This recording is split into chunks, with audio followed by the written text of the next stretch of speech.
My name is Kara Powell, and I'm a faculty member at Fuller Seminary and work with the amazing team at the Fuller Youth Institute.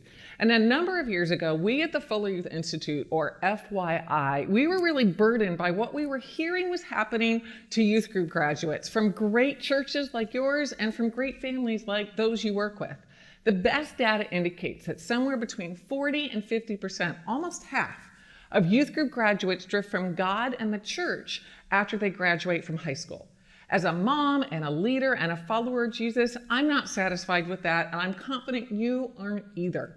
And so we at FYI, we've received funding from the Lilly Endowment to study over 500 youth group graduates during their first 3 years in college. Youth group graduates just like from your church. Now, I used to say we studied them through their junior year in college, but we found that first 3 years and junior year are not always the same thing. And we tried to figure out what is it that families and churches can do to help young people have a faith that lasts, or what we call sticky faith. And I'll tell you, we learned so much about the faith development of young people. I'm a parent of teenagers myself, and I gotta say, every day I parent differently, and I think a whole lot better because of what we've learned in our sticky faith research. Plus, in my own church, where I'm a volunteer, we're constantly talking about these sticky faith principles.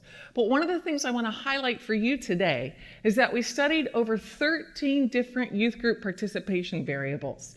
That's a fancy term. What does that mean? 13 different things that youth pastors, youth leaders like you tend to do in the context of your youth group. And we looked at how those different activities were correlated with mature faith in both high school and college. You'll be glad to know that student leadership was correlated with mature faith, that being involved in service and justice was correlated with mature faith, that studying scripture was correlated with mature faith. But of all 13 variables, the one that was most correlated to mature faith is intergenerational worship and relationships. In other words, bringing the generations together. Now, as youth ministry has become more professionalized, which overall I think is a wonderful thing, we've kind of bought into this lie, and by we, I mean senior pastors, parents, and us as youth leaders, that the youth ministry should be separate, way far apart from the rest of the church. Well, no wonder that when we can bring the generations together, that tends to lead to mature faith.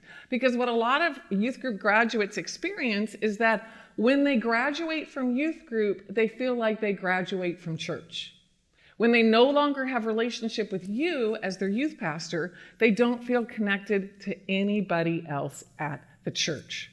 So we're urging you and every youth leader we can contact to think about, how do I bring the generations together? One of the really brilliant things my friend and colleague Chap Clark has said recently, when it comes to bringing the generations together to build sticky faith, and not only to mention that it helps the overall church thrive, but one of the brilliant things he said is that we need to reverse the 5-to-1 ratio. Now, what does he mean by that? Maybe you have a retreat coming up or small groups coming up, and you're thinking, well, I want one adult for every 5 teenagers. Well, what Chap says, and we at FYI wholeheartedly agree, is let's reverse that ratio. So it's not 1 adult for 5 teenagers, but it's 5 adults for each teenager. 5 adults for each teenager. Now, some of you might be thinking, oh my goodness, Kara, I'm having a hard enough time recruiting 1 adult for 5 students, and now you're asking me to recruit 5 adults for each student? I'm not talking about 5 small group leaders. I'm not talking about 5 Bible study leaders. I'm talking about 5 adults who journey with each young person. As we say in our family, the Powell family, to our 17, 15, and 11-year-old kids, 5 adults who are on your team. So what does it look like? What can you do to build this 5-to-1 team that builds sticky faith in your kids? I want to give you 3 major ways that you can make progress on that this week, this month, and in the next year.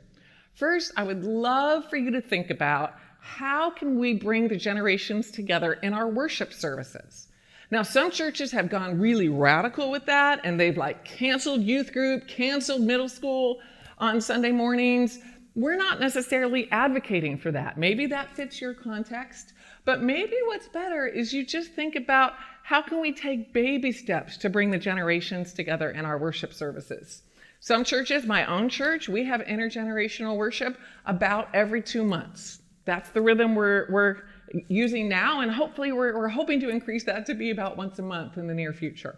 That's what works for us. Other churches are saying, hey, let's take the first 10 or 15 minutes, the music time of the worship service, and let's bring the generations together during that window. That works great too. I'm not trying to give you any formula for how to do intergenerational worship, but I'm just asking you to prayerfully figure out, what would it look like for you to take a baby step, or maybe a medium step, or maybe a large leap forward in your intergenerational worship?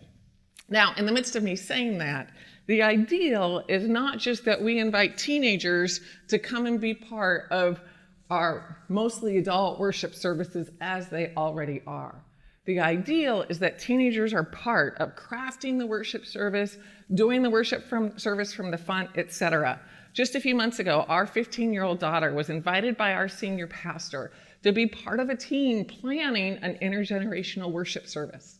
She couldn't believe she had the chance to sit with about 10, 12 other pastors at our church and a couple other teenagers. And they actually asked her, what do you like in worship? What do you wish we did less of? What do you wish we did more of?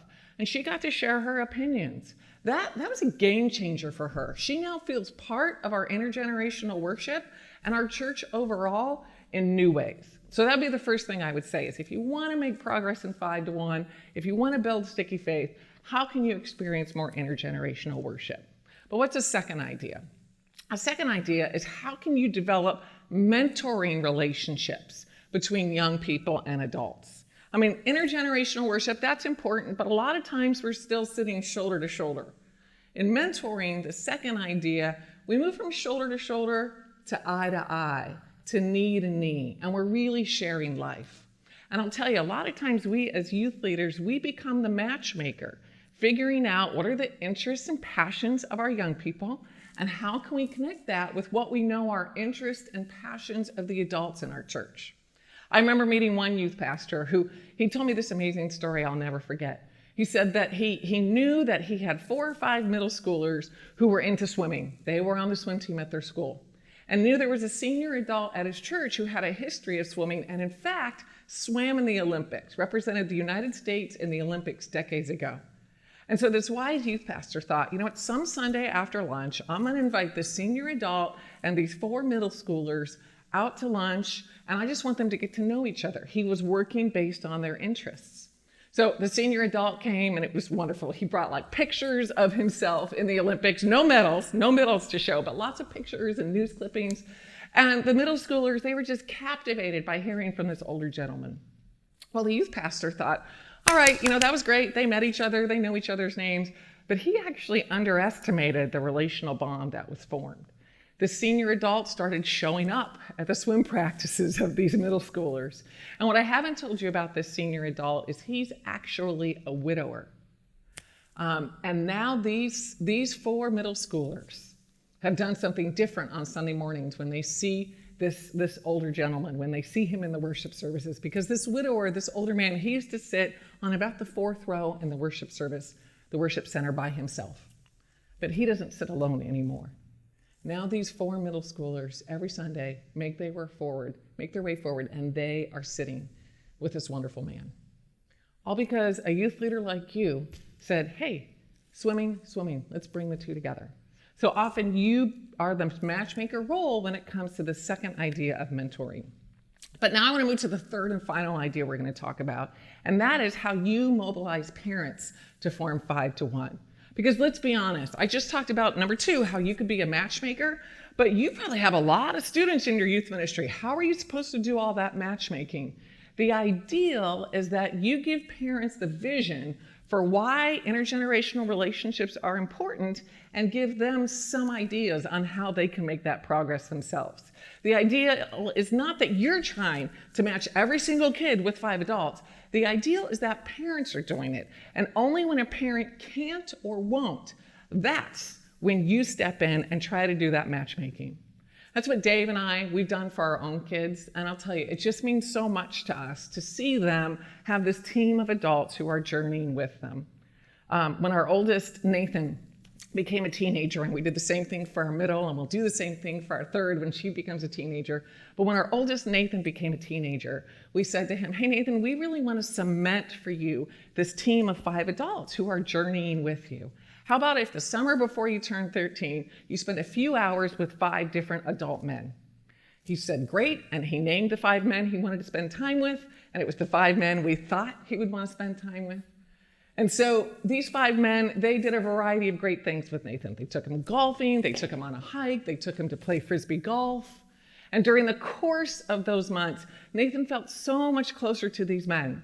We asked each of these men to take a picture with Nathan, to write down some life and some spiritual advice that they could give to Nathan. All those pictures, all that advice went into a special box that, even 4 years later is still on Nathan's bookshelf that he sees every day. So we just really wanted to crystallize that for Nathan as parents, this third way to build relationships, to build intergenerational relationships. Well, soon after this summer, when Nathan spent time with these 5 amazing men, and by the way, one of them was 72 at the time, so it doesn't have to be 22-year-olds, doesn't have to be 30-year-olds, senior adults have a special place in intergenerational relationships. But a few months after Nathan spent time with these 5 men, he was feeling led to be baptized. In our tradition, we baptize a little bit later, not infant baptism. And so Nathan was talking to me and my husband about it, and I said, well, Nathan, based on our Sticky Faith research, I'm just wondering, in addition to a pastor being with you in the water, how would you feel about your dad and I being in the water with you as parents? And how would you feel about having another adult, a mentor, in the water with you also? And Nathan put his hand over his chin and he kind of looked away and he said, oh man, Mom, Dad, I'm just not sure which of my 5 men I should invite to do the baptism with me. Can I tell you what that meant to me as a mom, that this was Nathan's quandary? Which of these amazing 5 men he should invite to be part of this important ritual, this important faith sacrament with him? So, Sticky Faith, intergenerational relationships. I hope you can figure out, whether it's through worship, whether it's through mentoring, whether it's how you help parents take a step forward in creating this team of adults, how you can give students the relational roots they need to thrive long term. Thanks so much.